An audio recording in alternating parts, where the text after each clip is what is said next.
오늘 결론에 해당하는 말씀을 우리가 보겠습니다. 인생이라고 하는 것은 두 가지 축으로 연결되어 있습니다. 그것은 고난이라는 한 축과 또 하나의 축은 영광 또는 기쁨이라는 한 축입니다. 삶은 고난의 연속이에요. 그러나 고난만 계속되는 것이 아닙니다. 때로는 기쁨도 있고 영광도 있습니다. 오늘 야고보서 마지막 부분에 있어서는 세 종류의 사람을 등장함으로 우리에게 축복을 주고자 합니다. 첫째는 고난을 당하고 있는 사람, 두 번째는 그 고난이 끝나서 축복과 영광을 얻은 사람, 세 번째는 몸에 병을 가지고 있는 병든 사람입니다. 고난 당하는 자가 있느냐? 고난 당하는 사람이라는 이야기는 즐거워하는 자가 있느냐? 즐거움, 기쁨에 충만되어 있는 사람 얘기를 합니다. 세 번째는 병든 자가 있느냐? 병든 자에 대한 얘기가 나옵니다. 13절을 보심으로써 오늘 한 사람 한 사람에 대한 축복된 메시지를 듣고자 합니다. 13절을 보십시오. 시작. 네, 거기까지 보겠습니다. 너희 중에 고난당하는 자가 있느냐? 인생이라고 하는 것은 고난의 연속이에요. 고난은 인생에 있어서 피치 못할 하나의 신비스러운 것입니다. 왜 우리는 고난을 겪어야 되는 것일까? 어떤 사람은 고난의 이유를 아는 사람이 있고, 어떤 사람은 고난의 이유를 또 잘 알지 못하고 고난을 겪는 사람도 있습니다. 왜 고난을 겪는 것일까? 여기에 대한 대답은 한 가지입니다. 그것은 원죄인 것입니다. 여러분, 우리가 죄를 짓기 전에는 죽음이란 게 없었어요. 하나님과 영원히 살도록 되어 있었습니다. 여러분, 죄가 들어오기 전에는, 아담의 원죄가 있기 전에는 우리는 하나님과 영원토록 즐겁게 살게 되어 있었습니다. 그러나 죽음이, 죄가 온 이후로부터 죽음이 온 거예요. 죄가 온 이후로부터 고난이 오기 시작을 하는 것입니다. 알 수 없는, 내가 개인적으로 고난받을 이유가 있든 없든 간에 인간은 고난 가운데 있게 된 것입니다. 이마에 남자는 땀을 흘려야 하고 여자는 남자를 사모해야 했었습니다. 임신하는 고통을, 해산하는 고통을 갖도록 되어 있었어요. 그것은 죄 이전에, 아담이 죄를 짓기 이전에는 그런 일이 없었어요. 따라서 인간의 이 고난이라고 하는 것은 인간의 원죄와 연결되어 있는 것을 알 수가 있습니다. 그러나 이 고난은 고난으로 끝나는 것이 아닙니다. 고난이 누구 손에 있느냐가 중요합니다. 고난이 하나님 손에 있거나 예수 그리스도 안에 있게 되면 그 고난은 영광으로 변하는 것입니다. 그 고난은 축복으로 변하는 것입니다. 그러나 고난이 하나님의 손에 있지 않고 이 고난이 세상 속에 그냥 버려질 때는 멸망과 저주가 되는 것입니다.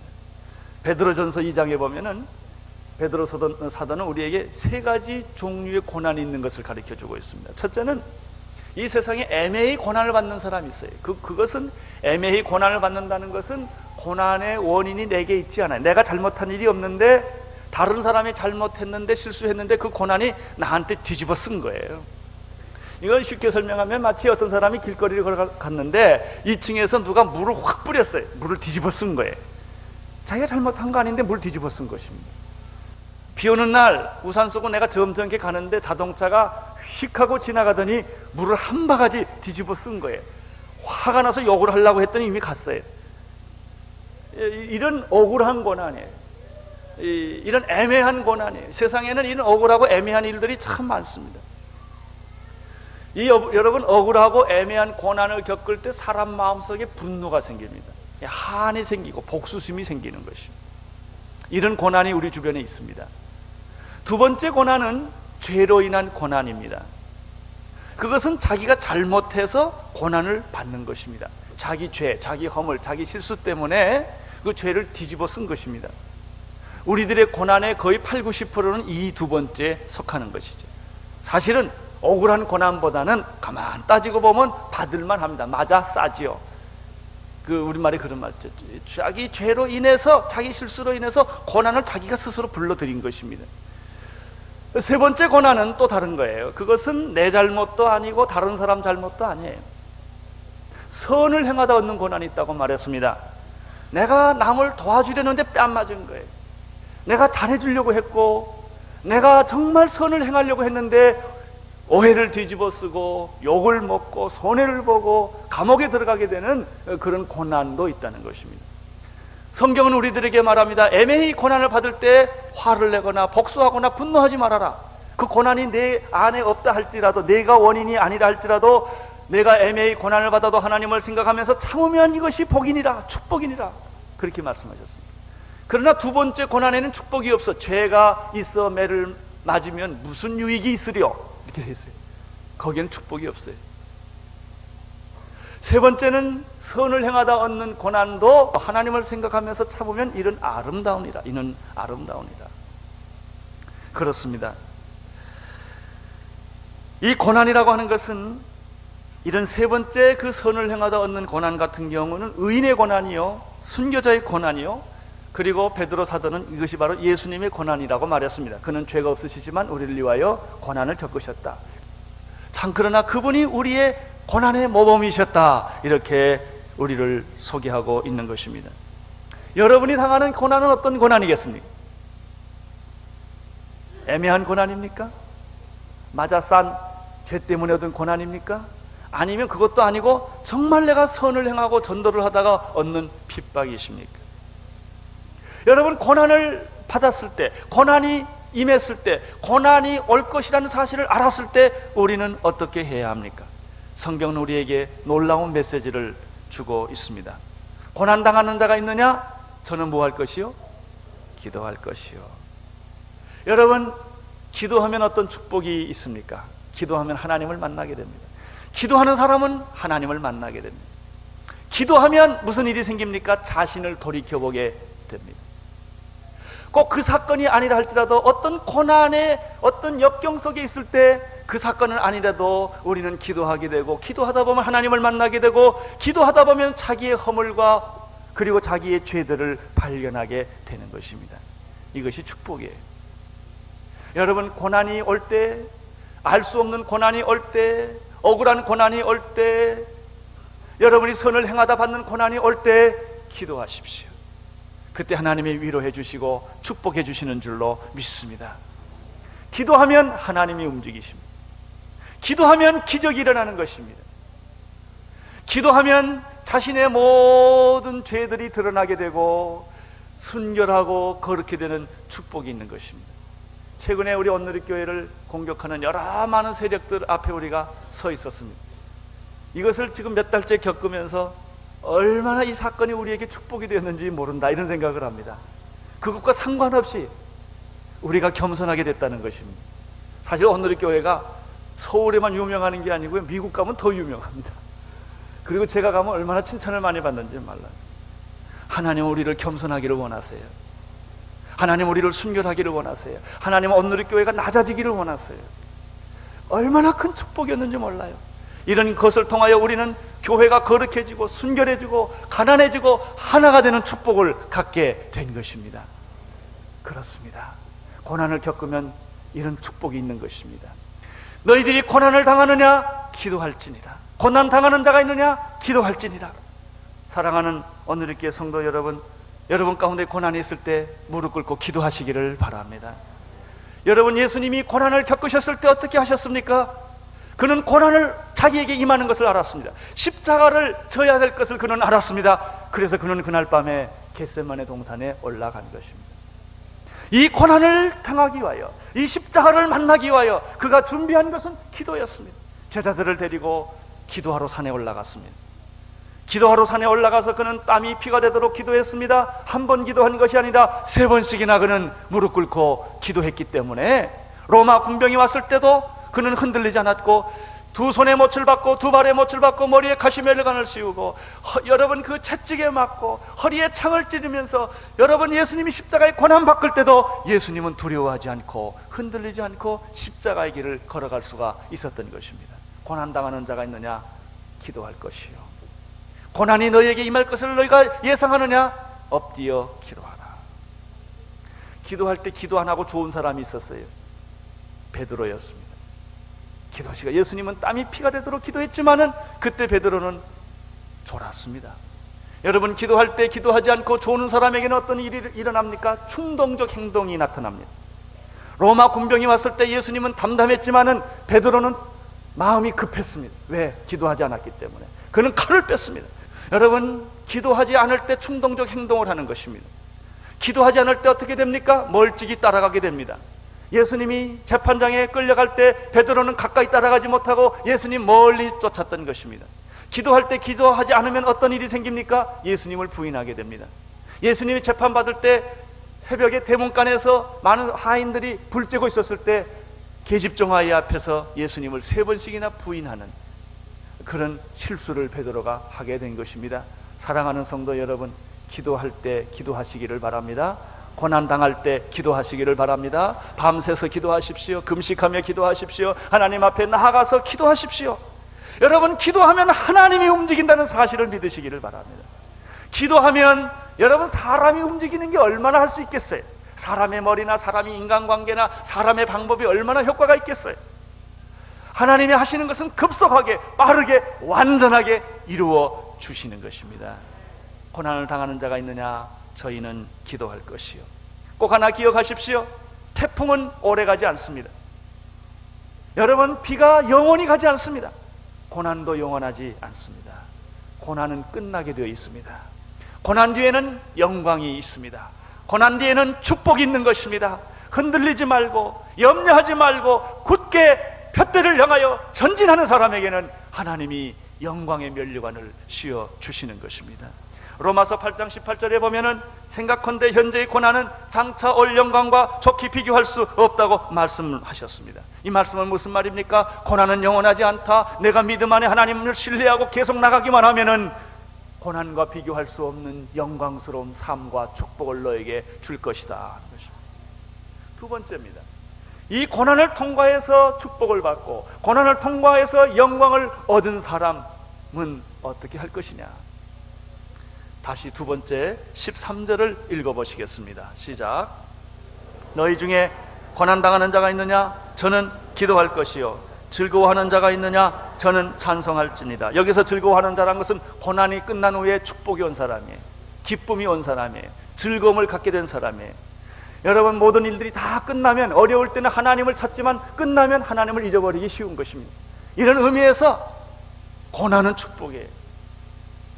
여러분, 고난이 끝나서 모든 것이 다 해결되면 우리는 마음을 놓게 돼요. 교만해지게 돼요. 내가 했다고 그래요. 하나님이 해주셨는데도 내가 잘나서 모든 문제가 다 해결된 것처럼 착각하기가 쉬운 것입니다.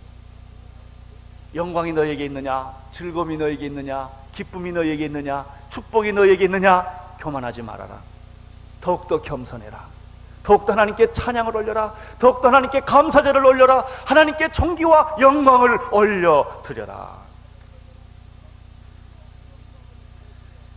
시편은 고난 속에 부르짖는 성도의 신음소리요 하소연이요 기도입니다. 이 시편에 보면은 이 하소연, 신음소리를 많이 듣게 됩니다. 시편 참 특이한 책이죠. 이 하소연과 신음소리와 기도소리가 끝나서 하나님 앞에 나가서 이 하소연과 신음소리를 하고 났을 때 하나님은 하나님을 만나주시고 보좌를 보게 하시고 성소에서 하나님을 만나게 하시고 응답을 해주십니다. 그때 우리는 찬송을 하게 돼요. 소리를 지르고 외치고 찬양하고 감사하게 돼요. 이 시편에는 하소연과 찬양이 교차하는 것입니다. 이 시편을 보면 5권으로 되어 있는데 5권 끝마디마다 찬양으로 끝이 납니다.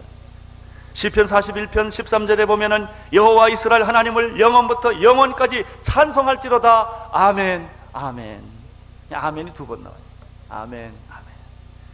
제2권의 끝인 시편 72편 19절에 보면은 그 영화로운 이름이 영원히 찬송할지어다. 온 땅에 그 영광이 충만할지어다. 아멘, 아멘.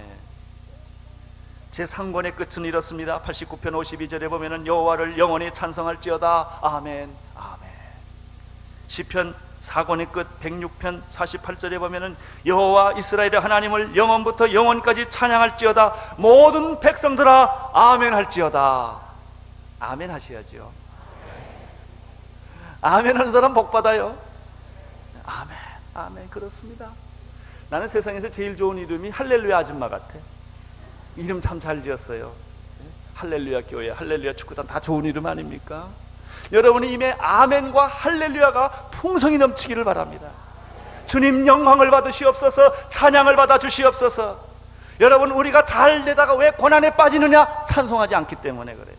겸손하지 않기 때문에. 좀 축복해주고 잘하면 오만해지고 교만해지니까 다시 고난 속에 들어가게 되는 것입니다. 여러분, 하나님이 축복해 주실 때 겸손하기를 바랍니다. 하나님이 여러분의 사업을 일으켜 주셨을 때 겸손하기를 바랍니다. 하나님이 돈을 주셨을 때 가난한 자를 기억하시기를 바랍니다. 병든 자를 기억하시기를 바랍니다. 연약한 자를 기억하시기를 바랍니다. 이 사람을 하나님이 축복해 주는 것입니다. 고난당하는 자가 있느냐? 저는 기도할 것이요. 축복을 받은 자가 있느냐? 저는 찬송할 것이다. 영광을 하나님께 올려돌려라. 감사제를 올려돌려라. 겸손해라. 너를 낮추어라. 축복이 올수록 더욱더 찬송하며 겸손하라. 찬송하면, 놀라운 이 찬송가를 많이 부르면요, 이 세상의 유행가는 자기 감정이, 자기가 커져요. 찬송가를 부르면은 내가 작아지고 하나님이 커져요. 찬송하면 두려움이 변하여 기도가 되고 한숨이 변하여 노래가 되는 것입니다. 찬송하면 마귀가 떠납니다. 성령님이 임하시는 것입니다. 하나님을 찬송하면 믿음이 생기는 것입니다. 거룩해지는 것입니다. 우리 모두가 건강해지는 줄로 믿습니다. 여러분, 축복받을 때 계속 찬양하는 축복이 있게 되기를 바랍니다. 아침에도 찬양하고 점심에도 찬양하고 저녁에도 찬양하고 꿈에서도 찬양하시기를 바랍니다. 저는 요즘에 새벽기도 나올 때 아침에 3시 한 50분이나 좀 깹니다. 요즘 하는 게, 깨면 먼저 아멘부터 합니다. 그리고 나는 내 몸이 막 손대고 안수해지고요. 얼마나 좋은지 몰라요. 집에 가서 해보세요. 자기 몸에 대고 안수 막 하세요. 얼마나 좋은지 몰라요. 여러분 입에서 아멘이 흘러나오고 할렐루야가 흘러나오고 다른 생각이 들어갈 기회를 드리지 마세요. 잡생각이 들어가지 못하도록 그렇게 하면 하나님이 축복해 주실 줄로 믿습니다. 세 번째, 병든 자에게 주시는 말씀이 있습니다. 14절을 보십시오. 14절 시작.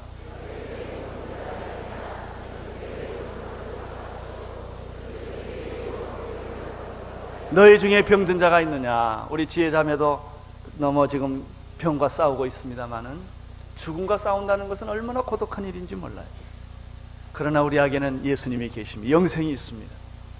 저는 특별히 이 병든 자에 대한 애정과 관심이 많아요. 제가 대학 때 폐병을 알아가지고 학교를 휴학을 한 일이 있었습니다. 제가 목회를 시작하면서 간을 다쳤습니다. 의사 선생님이 당신은 목회할 수 없는 건강이니 목회를 포기하라고 그랬습니다. 그래서 저는 연예인길을 포기하게 됐고 영국을 가게 된 동기가 바로 그것 때문에 그런 것입니다. 그때 제게는 당뇨가 있었습니다. 젊은 나이에 간, 당뇨, 고혈압 20년 이상 아팠습니다. 그런데 놀라운 사실은 그게 내게 축복이 되었다는 것입니다. 병이 나를 좌절시키지 못했던 것입니다. 여러분, 병 때문에 못할 일을 못하는 법이 없어요. 내가 이렇게 연약하고 부족한 사람이지만 온누리교회도 하게 하시고 도란노를 섬기게 하신 걸 보면 얼마나 우리 하나님은 위대하신지 모르겠습니다. 여러분, 병 때문에 좌절하지 않게 되기를 바랍니다. 죽을 병 때문에 좌절하지 마십시오. 병든 자가 있느냐?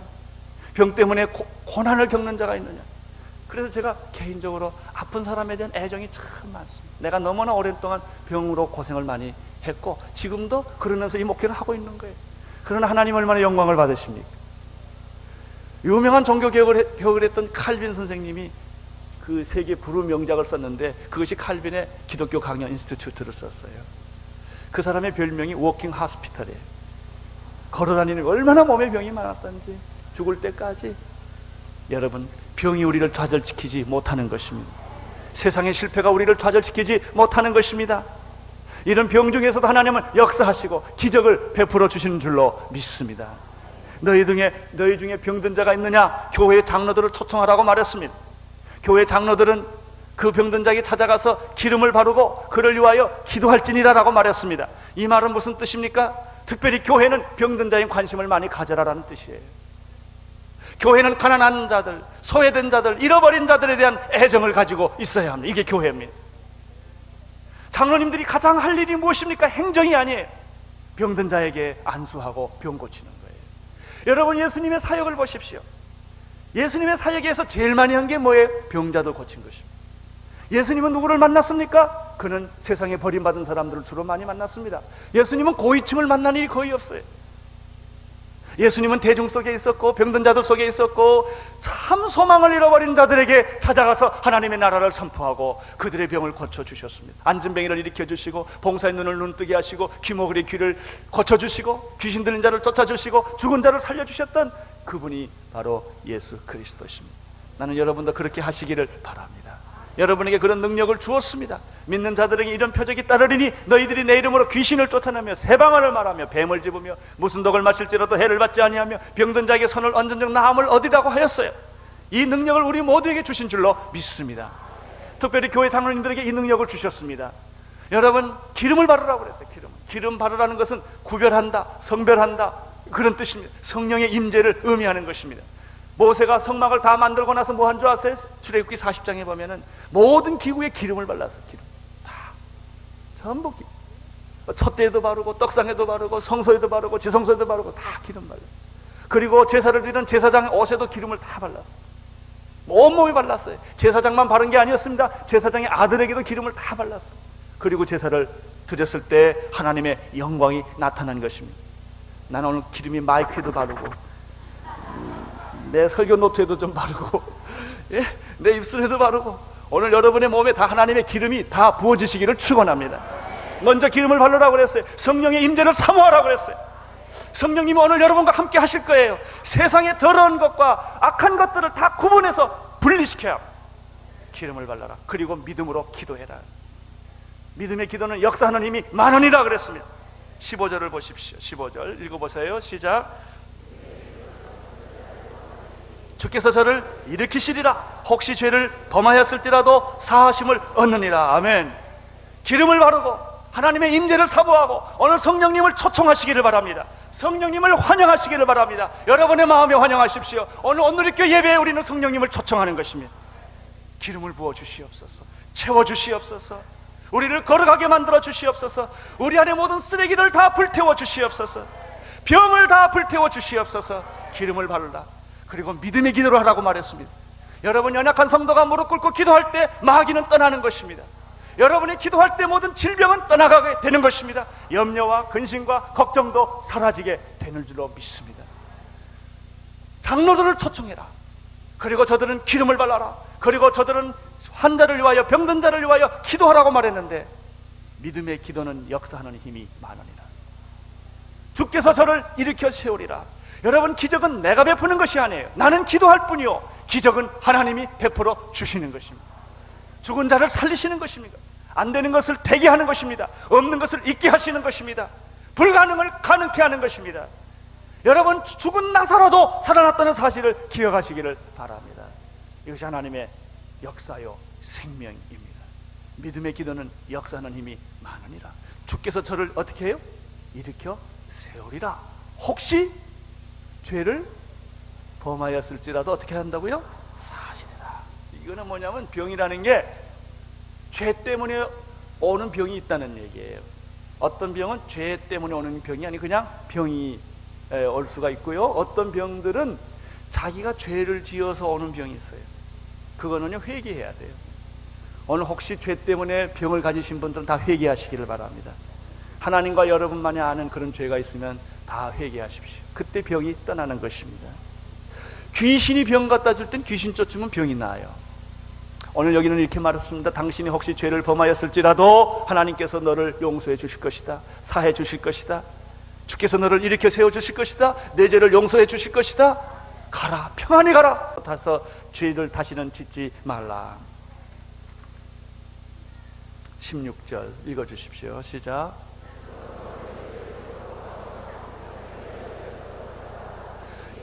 이러므로 너희 죄를 서로 어떻게 하며?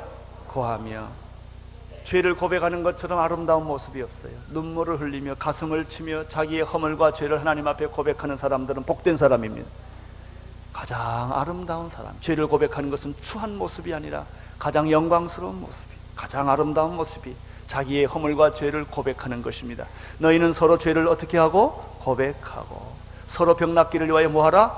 기도하라. 연약한 성도들을 불쌍히 여겨라. 눈물을 흘리며 안타까운 마음으로 내가 병 걸린 것처럼 기도해라. 이렇게 말씀하여 주셨습니다. 의인의 기도는 역사하는 힘이 많으니라. 의인의 간구는 역사하는 힘이 많으니라. 한 예를 들어주셨습니다. 17절입니다. 한 예를 들어주셨습니다. 17절 시작.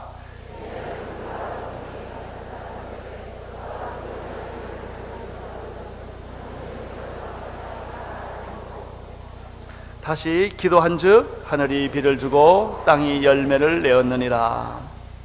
구약의 예언자 가운데 가장 능력 있는 예언자는 아마 엘리야였을 것입니다. 그런데 엘리야를 소개하면서 재밌는 말을 하나 덧붙였어요. 그는 우리와 성정이 같은 사람이다. 엘리야가 위대한 게 아니에요. 하나님이 위대합니다. 엘리야가 기적이 있었던 것이 아니요, 하나님이 기적이 있었던 거예요. 엘리야라고 하는 인간은 우리와 별다름이 없는 인간이었다.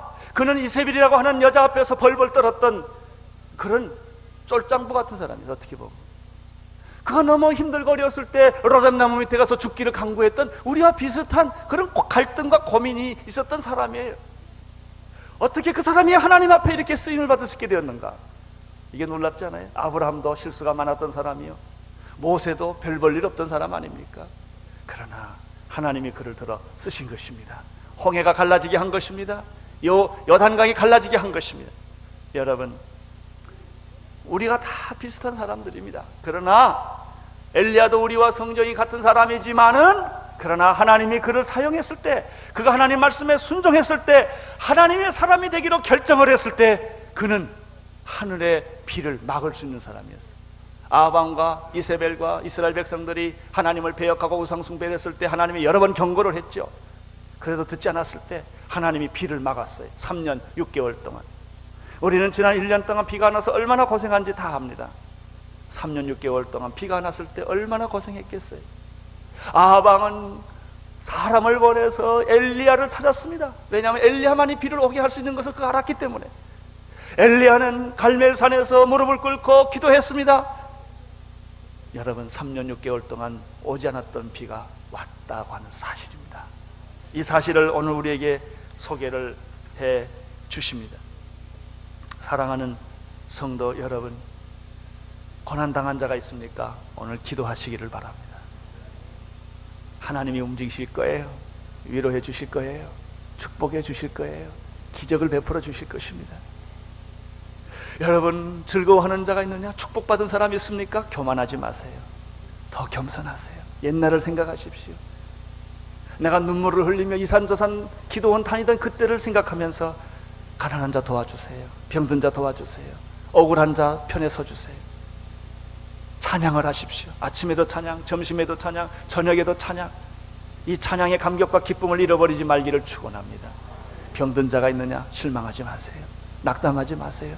교회가 여러분과 함께 있습니다. 우리 장로님들이 여러분을 위해서 기도해 주실 것입니다. 믿음의 성도들이 기도해 주실 것입니다. 의인의 기도는 역사하는 힘이 많습니다. 오늘 성령의 기름을 받으십시오. 그리고 기도를 받으십시오. 하나님께서 여러분의 병을 고쳐 주실 것입니다. 이것은 마치 3년 반 동안 비가 안 오던 곳에 비가 오는 것처럼 불가능한 일들이 오늘 가능해질 줄로 믿습니다. 우리 통성으로 한번 같이 기도하겠습니다. 주님, 기도하게 하여 주옵소서. 찬송하게 하여 주옵소서. 성령의 기름을 바르고 병든 자를 위하여 기도하게 하여 주시옵소서. 오늘 기적이 일어나게 하시고, 더러운 귀신이 떠나가게 하시고, 병마가 떠나가게 하시고, 모든 염려와 근심과 걱정이 다 사라지게 하여 주시옵소서. 하나님께 영광 올려 돌리기를 원합니다. 통성으로 같이 기도하겠습니다. 하나님 아버지, 오늘 이 시간에 성령님이 임재하여 주셔서 고난당하는 자에게 기도의 위로를 주시옵시고, 아버지 하나님이 병든 자에게 하나님 아버지 치유의 은혜를 베풀어 주시고, 축복받은 자에게 겸손의 은혜를 더하여 주셔서 아버지 오늘 하나님께 영광을 온전히 돌리는 그런 축복의 날이 되게 하여 주옵소서. 오 하나님 아버지, 오시옵소서. 채우시옵소서. 기름 부어 주옵소서. 새롭게 하여 주시기를 빌고 원합니다. 아버지 하나님, 온 종일 하나님께 영광 돌리는 하루가 되기를 원합니다. 이 자리에 고난당한 자를 위로해 주시고 기도하는 믿음을 주옵소서. 축복받는 자에게 겸손을 더하여 주시옵시고, 오늘 병든 자를 치유하여 주시옵시고, 안수하여 주시옵시고, 아버지 살아나게 하여 주시옵시고, 새로워지게 하여 주시옵소서. 하나님 아버지, 오늘 이 3부 예배 드리는 사람들 가운데 인생의 가장 어두운 터널을 지나는 사람이 있습니까? 배신을 당하고 헤어지고 상처받고 재정적으로, 육신적으로 시련을 겪고 있는 자가 있습니까? 무릎 꿇고 기도하는 축복 주옵소서. 하나님 만나게 하시고 하나님 음성 듣게 하여 주옵소서. 이 자리에 축복받은 자가 있습니까? 교만하지 말게 하시고 겸손해지게 하시고 부유할수록 가난한 자를 돌보게 하시고 건강할수록 병든 자를 생각하게 하여 주시고 아버지, 내가 행복할수록 불행한 자들을 기억하게 하여 주옵소서. 찬송하기를 원합니다. 찬양하기를 원합니다. 아버지, 오늘 이 3부 예배 드리는 자 가운데 병든 자가 있습니까? 용기를 주옵소서. 위로해 주옵소서. 기름 부어 주옵소서. 능력을 보여 주옵소서. 치유의 역사가 일어나게 하여 주시옵소서. 예수님의 이름으로 기도드리옵나이다.